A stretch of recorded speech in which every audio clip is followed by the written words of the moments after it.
दोस्तों, कुछ कहानी बहुत खौफनाक होती है, कुछ कहानी सच्ची घटना पे आधारित होती है। लेकिन मैं आपको जो कहानी बताने वाला हूँ ये काफ़ी अनरियल लगती है, लेकिन सच्ची कहानी है। जब मैंने पहली बार ये कहानी सुनी तो मुझे लगा शायद ये नहीं हो सकता है, ये सब झूठ है। लेकिन आप ये कहानी सुनो, बाद में आपको रियलाइज़ होगा, आपको उस चीज़ का एहसास होगा, फ़ील होगा आपको कि सच में ये चीज़ होती है, पैरानॉर्मल एक्टिविटी होती है। तो ये कहानी एक लड़की की है जिसे अपने कोचिंग क्लास के लिए अपने गाँव घर से दूर जाना पड़ता था। और उसके बाद जो हादसा होता है काफ़ी खौफनाक है। दोस्तों, कहानी शुरू होती है बांद्रा से। बांद्रा में रहने वाली लड़की आयशा की। आयशा एक साइंस स्टूडेंट थी और आयशा कॉलेज भी करती थी। अब आयशा अपने घर के पास एक कोचिंग क्लास ज्वाइन किया था, लेकिन आयशा का मानना यह था कि वो कोचिंग क्लास की स्टडी से वो समझ में नहीं आ रही थी। वो कोचिंग क्लास उसने अवॉइड किया और आयशा ने अपने ग्रुप सर्कल में बात की कि मुझे ऐसा कोचिंग क्लास बताओ जहाँ मुझे स्टडी समझ में आए और मेरा टाइम भी शॉर्ट हो जाए। क्योंकि आयशा जो कॉलेज जाती थी वो करीब सुबह 12 बजे जाती थी और शाम के 5 बजे छुट्टी जाती थी। तो आयशा का कहना था कि ऐसा कोचिंग क्लास हो जो मुझे 6 से 9 के बीच में मिल जाए शाम के वक्त। तो आयशा के जो फ्रेंड सर्कल में इसके जो फ्रेंड ग्रुप वाले थे, उन्होंने आयशा से एक दादर में एक कोचिंग क्लास सजेस्ट किया, जो मुंबई सेंट्रल का दादर है, वहाँ पर एक कोचिंग क्लास सजेस्ट किया। तो आयशा को ठीक लगा और उसका टाइम था करीब शाम के 6 से रात को 9 बजे का टाइम था। तो आयशा ने बोला ठीक है, अच्छा है, मेरा टाइम सेट हो जाता है। और आयशा ने वो ज्वाइन कर लिया। अब आयशा ने कोचिंग क्लास ज्वाइन कर लिया और उसके साथ सब सही चल रहा था, ठीक चल रहा था। आयशा कोचिंग क्लास जा रही थी, जो स्टडी समझ में आ रही थी। लेकिन एक दिन की बात है कि जब एक दिन क्या हुआ, आयशा की छुट्टी होती है करीब रात के 9 बजे। आयशा स्टेशन पर आकर बैठती, क्योंकि ट्रेन में आने में थोड़ा वक्त होता है। तो आयशा थोड़ा वहाँ से स्टॉल से यानी एक दुकान से थोड़ा नाश्ता वगैरह लेती है, नाश्ता करी होती है और अपनी जो सीट होती है स्टेशन पर वो बैठी होती है। तो वो फील करती है कि उसके बाजू में एक आदमी आके बैठा है जो दिखने में बहुत अजीब है। वो एक नॉर्मल इंसान की तरह नहीं लग रहा था। वो पूरा गंजा ज़्यादा, सर के बाल नहीं थे उसके, वो दिखने में अजीब था। तो आयशा ने इग्नोर किया, शायद कोई होगा जो आके बैठा है। उसने इतना ध्यान नहीं दिया और अपना काम करती रही। फिर ट्रेन आ चुकी थी और आयशा अपने घर चली गई। लेकिन अगले दिन सेम यही होता है। आयशा स्टेशन में बैठी होती है, उसने नाश्ता वगैरह किया, अपनी ट्रेन के आने में वक्त था तो बैठी हुई थी। तो आदमी वापस आयशा के पास आके बैठता है। अब वो बैठा नहीं था, आयशा को घूर रहा था और आयशा को देखकर वो हंस रहा था, किलिंग स्माइल दे रहा था। वो दिखने में पूरा अजीब था। अगर एक नॉर्मल इंसान आपको देख हंसता है तो आप थोड़ा इग्नोर कर देते हो, लेकिन वो इंसान की तरह नहीं लग रहा था, वो कुछ अलग ही लग रहा था। तो आयशा थोड़ी घबरा चुकी थी, उसे पसीना हो रहा था। फिर भी आयशा ने हिम्मत जुटा कर वहाँ बैठी रही और सही समय पर आयशा की ट्रेन आ चुकी थी। आयशा ट्रेन में बैठ कर अपने घर चली गई।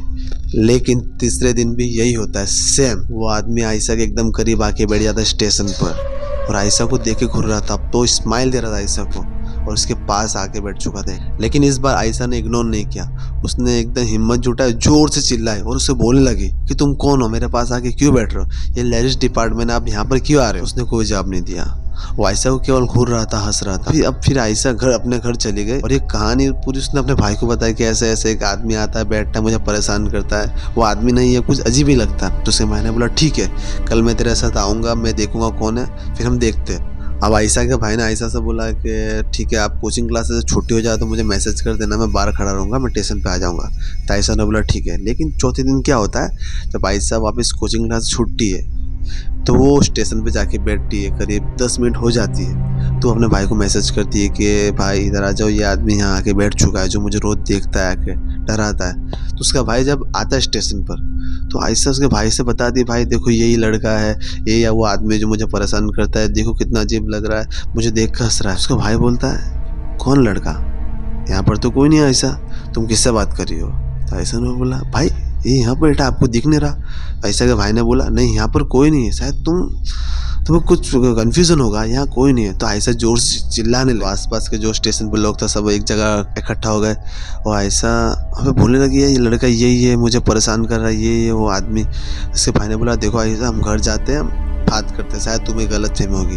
तो आयशा का भाई आयशा को घर ले जाता है और वो अपनी माँ से बोलता है कि माँ आयशा का बिहेवियर पूरा चेंज हो चुका है। आयशा ऐसी बेफालतू बात कर रही है कि वहाँ पर कोई है, मुझे देख रहा है, कोई नहीं था वहाँ पर। तो आयशा की माँ आयशा से बोलती है शायद बेटा तुम्हारी गलत फहमी होगी, वहाँ कोई नहीं होगा, शायद तुम्हें टेंशन होगा इसलिए तुम्हें कुछ दिखाई दे रहा होगा। फिर भी आयशा की माँ ने और आयशा के भाई ने इस बात को इग्नोर कर दिया। लेकिन आयशा को तो समझ में आ चुका था उसका जो हो रहा है वो गलत हो रहा है। फिर आयशा अपने कमरे में बैठकर ये सोच रही थी कि जो भी हो रहा है वो गलत है और कुछ ना कुछ तो बात है। तो आयशा ने बोला ठीक है, अब मैं कोचिंग क्लास जाना बंद कर दूंगी, अगर मैं जाऊंगी नहीं तो आदमी दिखेगा नहीं मुझे। तो आयशा ने कोचिंग क्लास जाना बंद कर दिया और जो अपने कॉलेज जाती थी रेगुलर, वो कॉलेज जाने लगी। ये बात है 5वें दिन की।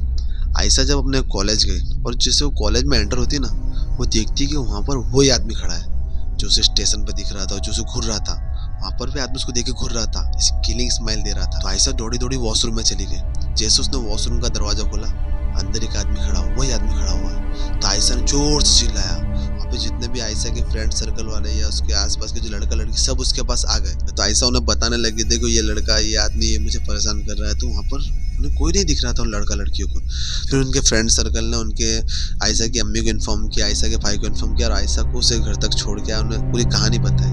फिर आयशा की माँ को थोड़ा रियलाइज हुआ कि आयशा जो बोल रही थी वो सच था, क्योंकि आयशा ने करीब 4 दिन पहले यही कहानी बताई थी उन्हें कि ऐसे एक आदमी ने परेशान कर रहा है। फिर आयशा के भाई ने और आयशा की अम्मी ने आयशा को एक बाबा के पास ले गए थे, जो मौलाना के पास, और उन्होंने बताया था कि एक वीक से, एक हफ्ते से आयशा के साथ कुछ अलग ही हो रहा है।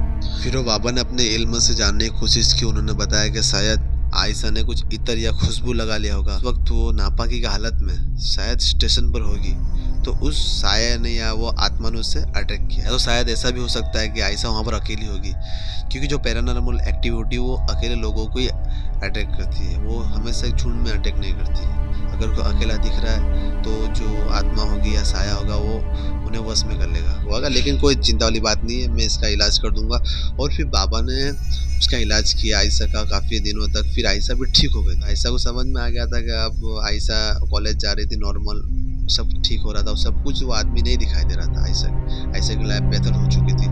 लेकिन फिर आयशा ने वापस वो कोचिंग क्लास को ज्वाइन कर लिया कि अब ठीक है, मैं कोचिंग क्लास जाऊंगी, अब मेरे साथ कुछ नहीं हो रहा। लेकिन कहानी शुरू तो अब होती है, आयशा की रियल जिंदगी यहाँ से बदलती है। और काफ़ी समय के बाद आयशा वापस कोचिंग क्लास को ज्वाइन कर लेती है। आयशा कोचिंग क्लास जाती है तो उसे कुछ नहीं दिख रहा होता। आयशा खुश हो जाती है कि सब ठीक हो चुका, अब कुछ नहीं है। लेकिन जब आयशा की 9 बजे छुट्टी होती है और आयशा जब स्टेशन पर आकर बैठती है तो देखती वहाँ पर कोई नहीं था, वो आदमी भी नहीं आता। आयशा स्टेशन पर बैठी होती है और जब ट्रेन आती है तो आयशा ट्रेन में जैसे ही चढ़ती है तो वो देखती है कि अंदर ही सीट पर एक आदमी बैठा हुआ है। वही आदमी जो आयशा को पहले देख रहा था स्टेशन पर, जो आयशा को देखकर घूर रहा था, वो अभी भी आयशा को देख के घूर रहा था, स्माइल कर रहा था किलिंग। वो आयशा को अपने करीब बुला रहा था कि मेरे पास आओ। आयशा काफ़ी घबरा गई।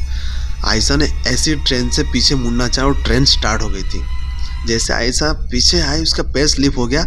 आयशा के दोनों पैर ट्रेन के और स्टेशन के जो गैप होता है उसके बीच में चले गए। आयशा के दोनों पैर जख्मी हो गए। जब आयशा को अस्पताल ले जाया गया तो आयशा के पैरों को यार इलाज के अलावा कुछ था नहीं, उससे दोनों पैर को काटना पड़ा।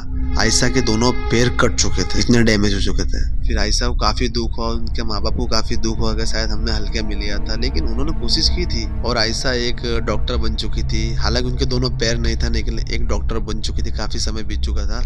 और आयशा को जब भी आयशा कहती कि जब भी उन्हें ये बात का सोचती है बात, उन्हें बहुत डर लगती है। ये कहानी बहुत खौफनाक थी उनके साथ जो हादसा हुआ था। तो दोस्तों मैं आपसे एक ही बात कहूँगा, जो हर वक्त आपका घूमने का नहीं होता, कुछ और लोगों का घूमना हुआ होता है। तो आप कहीं भी जा रहे हो संभल के जाना, अकेले मत जाना, रात के वक्त तो खास करके, कि हर वक्त रात आपकी नहीं होती, किसी और की भी होती है।